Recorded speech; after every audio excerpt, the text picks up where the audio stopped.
इस वीडियो में हम अपनी नई कारवां बस के बाहरी हिस्से को देखेंगे, जिसे हमने 2023 में संयुक्त राज्य अमेरिका से खरीदा था।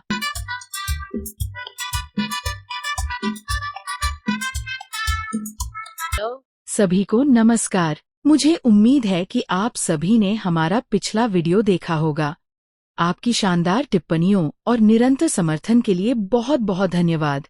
हम वास्तव में इसके लिए आभारी हैं। हम पिछले 2 सालों से इस कारवां में यात्रा कर रहे हैं, कई जगहों की खोज कर रहे हैं और रास्ते में नए अनुभव प्राप्त कर रहे हैं। हम अपने आने वाले वीडियो में उन सभी अनुभवों को साझा करेंगे। अब आज के वीडियो में हम आपको अपने आरवी कारवां का बाहरी हिस्सा दिखाएंगे और इसकी सभी बाहरी विशेषताओं के बारे में विस्तार से बताएंगे। हम देखेंगे कि प्रत्येक भाग का उपयोग कैसे किया जाता है, यह किस उद्देश्य से काम करता है और यह कारवां के अंदर और बाहर दोनों जगह कैसे मदद करता है। इस कारवां बस के सभी बाहरी हिस्से पूरी तरह से जुड़े हुए हैं और काम कर रहे हैं। मेरे पति आपको सब कुछ समझाएंगे। वह इस कारवां के बारे में बहुत जानकार हैं और उनके पास मैकेनिकल इंजीनियरिंग की डिग्री है, इसलिए उनकी व्याख्या स्पष्ट और रोचक होगी। आइए शुरू करें और साथ मिलकर पूरी जानकारी देखें। धन्यवाद। अब जैसा कि मेरी पत्नी ने बताया, इस वीडियो में हम अपने कारवां के बाहरी हिस्से को देखेंगे। हम देखेंगे कि किस तरह के स्टोरेज कंपार्टमेंट उपलब्ध है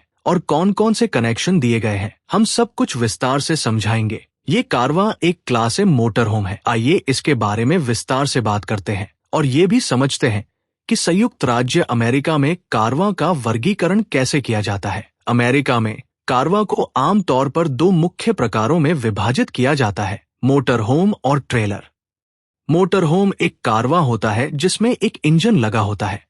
दूसरी ओर ट्रेलर में इंजन नहीं होता है और उसे किसी अन्य वाहन जैसे वैन या ट्रक द्वारा खींचा जाना चाहिए। हमारे कारवां का अपना इंजन है, इसलिए ये एक मोटर होम है।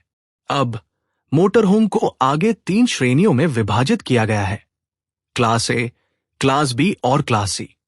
क्लास ए मोटर होम बड़े होते हैं और बसों के आकार के होते हैं। इनकी लंबाई आमतौर पर 30 से 40 फीट तक होती है। हमने इसी प्रकार के मोटर होम खरीदे हैं।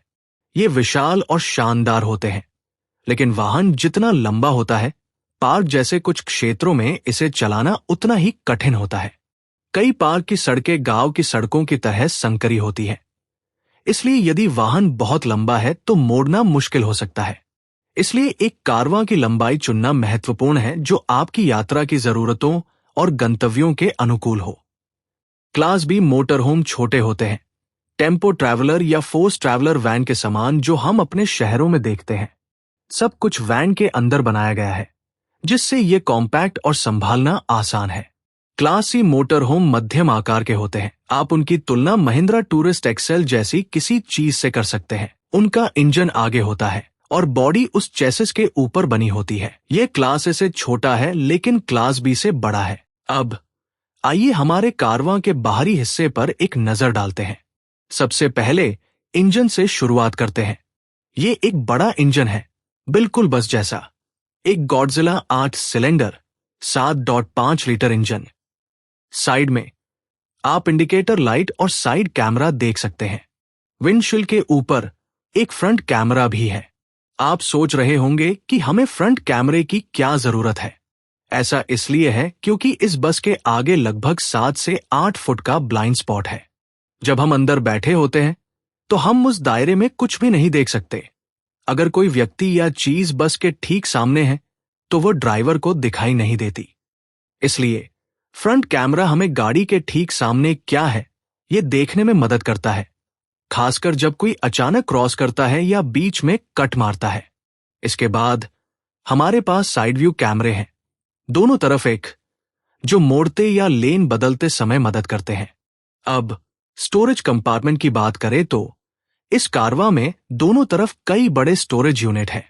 यहां हमारे पास कारवां का मुख्य प्रवेश द्वार है। दरवाजे के हैंडल पर एक नंबर लॉक है और इसे फोन ऐप या किसी चाबी से वायरलेस तरीके से लॉक और अनलॉक भी किया जा सकता है। इसके बाद यह बिजली का कनेक्शन पॉइंट है। जब हम पार्क करते हैं तो कुछ पार्क सैटेलाइट या केबल कनेक्शन प्रदान करते हैं, जिन्हें यहां जोड़ा जा सकता है। आप इस आउटलेट के माध्यम से सीधे इलेक्ट्रिक स्टोव या टीवी जैसे बिजली के उपकरण भी प्लग इन कर सकते हैं। इसके बाद हमारे पास गैस कनेक्शन है।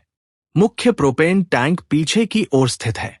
अगर आप बाहर गैस स्टोव का उपयोग करना चाहते हैं तो आप इसे यहां कनेक्ट कर सकते हैं। इस कारवा में दोनों तरफ कई बड़े स्टोरेज यूनिट हैं। आप उन तक 3 तरफ से पहुंच सकते हैं, इस तरफ, दूसरी तरफ और पीछे। हमारे सभी सामानों के लिए पर्याप्त जगह है।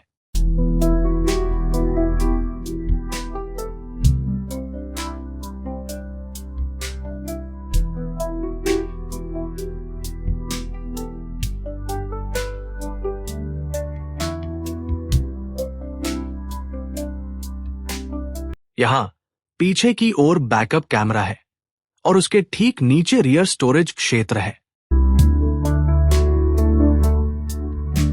आगे बढ़ने पर एक वेट बे एरिया है जहां सभी ड्रेन और पानी के कनेक्शन है।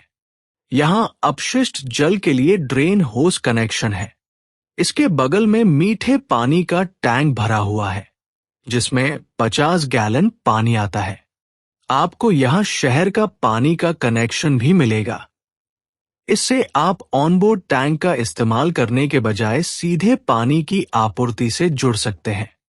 यहां एक अपशिष्ट टैंक फ्लश कनेक्शन भी है जो ब्लैक वाटर टैंक को साफ करने में मदद करता है।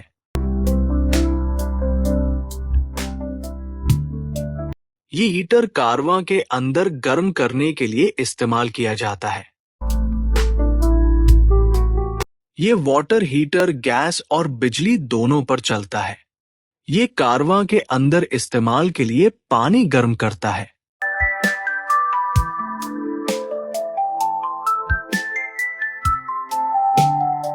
यहां हमारे पास एक बाहरी शॉवर भी है जिसमें गर्म और ठंडा दोनों तरह का पानी और एक शॉवर हेड है जो बाहर कपड़े धोने के लिए बहुत सुविधाजनक है।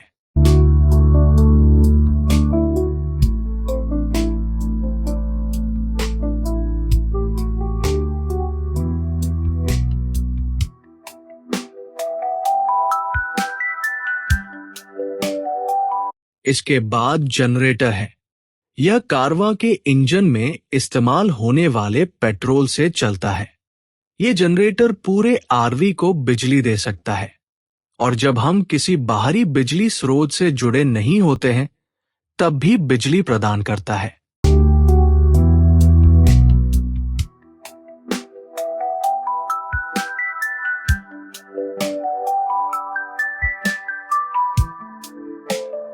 अंत में प्रोपेन सिलेंडर स्टोव हीटर और अन्य उपकरणों के लिए गैस की आपूर्ति करता है। सुरक्षा कारणों से इस डिब्बे में ताला नहीं लगा है जिससे आपात स्थिति में आसानी से पहुंचा जा सकता है। कुल मिलाकर इस कारवां का बाहरी हिस्सा अच्छी तरह से सुसज्जित है। शक्तिशाली इंजन और कई कैमरों से लेकर स्टोरेज यूनिट, यूटिलिटी कनेक्शन और पावर सिस्टम तक सब कुछ सोच समझकर डिजाइन किया गया है। अब तक ये वीडियो देखने के लिए आपका बहुत बहुत धन्यवाद। अगले वीडियो में हम आपसे कारवां के बारे में नई जानकारी के साथ मिलेंगे। तब तक मैं और मेरी पत्नी की ओर से आपका आभार व्यक्त करते हैं।